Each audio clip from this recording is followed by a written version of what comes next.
Hello, good day everyone. My name is Lawrence Ivan Brakel from BS Ed English 3, and today we're gonna be tackling another novel that was written by Harriet Beecher Stowe, which is entitled The Minister's Wooing. So, Harriet Beecher Stowe also wrote the novel Uncle Tom's Cabin, which is something that we all certainly like. And this time, let's gonna be delving into his one-of-a-kind masterpiece that is entitled The Minister's Wooing. So now, let's begin. Let's begin by tackling the heart of the story. So, imagine living in a world where religion controls every movement or your life. Religion controls your life, and you don't have much kind of a freedom to choose or to follow your heart. And this is the life of Mary Scudder. So Mary Scudder lives in a Puritan community.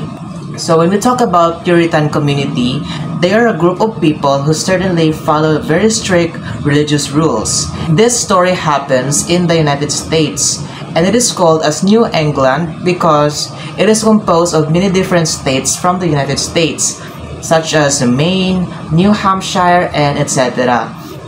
And this is the place where Mary Scudder lives. She is kind, dutiful, that means she is responsible and she is helping her mother. Mary is in love with James Marvin, a bold sailor whose free-spirited ways clash with their strict religious community. So Mary is in love with James Marvin. So who is this James Marvin? James Marvin is her childhood friend. And James Marvin has a free-spirited spirit. So that means in our dialect it is kiat or something that he is carefree. And this kind of attitude clashes with their strict religious community. That's why James Marvin wasn't being approved by her mother. Then on the other hand, Mary has another suitor, which is called Dr. Hopkins. Dr. Hopkins, which is a devout minister who loves Mary and asks for her hand in marriage. Her mother supports this match because it aligns with their religious value.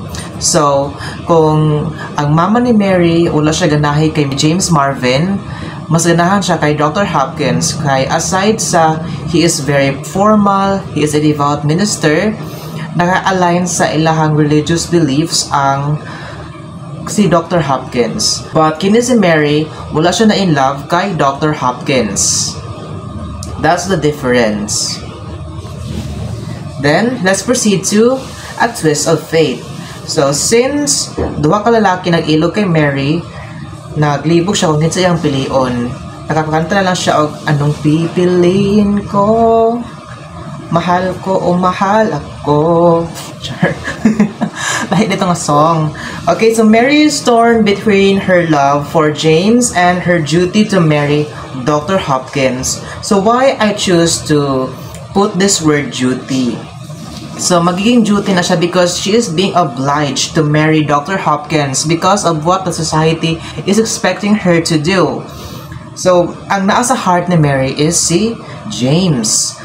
But ang gusto sa iyang parents, gusto sa iyang mother, or gusto sa ilang community or sa ilang society, or accepted sa society kay si Dr. Hopkins.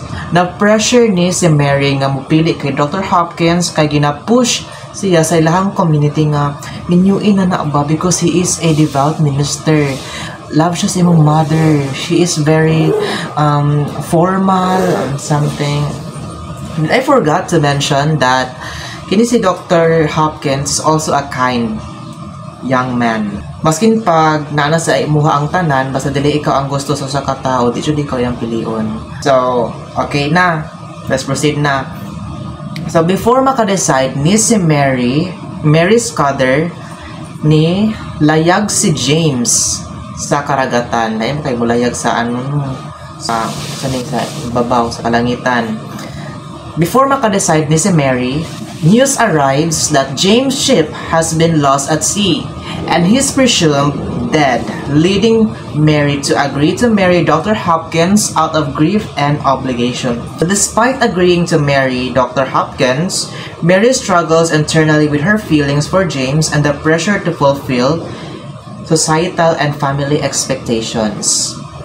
So, oo na si Mary nga magpakasal siya kay Dr. Hopkins. But, she also struggles in her heart kay bugat sa iyang heart magpakasal siya sa tao nga dili niya gusto. So, mano to siya, si James returns alive and he's been transformed by his experiences. So, from carefree individual, naka-learn siya sa iyang mga near-death experiences nga he needs to be careful in attempting the adventurous moments of his life. Wala na sa tanan nga si James nabuhi siya from that accident or from that storm sa ocean. Then, Mary chooses to follow her heart and picks James, breaking away from societal expectations. So, before magpakasal si Mary, gipili niya si James and nagpakatotoo siya sa iyang sarili. And I really love this kind of action because it shows bravery. Nagpakatotoo siya sa iyang sarili.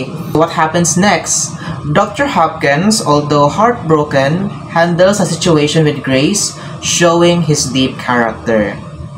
Okay, so na-realize na po ni Dr. Hopkins na no matter what he do or maskin pag-unsaon na niya, basta dili ikaw ang iyang gusto, di jud ikaw yang pilion. That's why, even though sakit sa iyang dughan or sakit sa iyang gibati, he just handles the situation with grace and just being happy with Mary na nakita niya iyang true love. Okay. So, although naluoy ko diri kay Dr. Hopkins, but there is something that we could also learn from his character. Instead of being bitter, he just handles the situation with grace and trying to accept the things that are out of your control.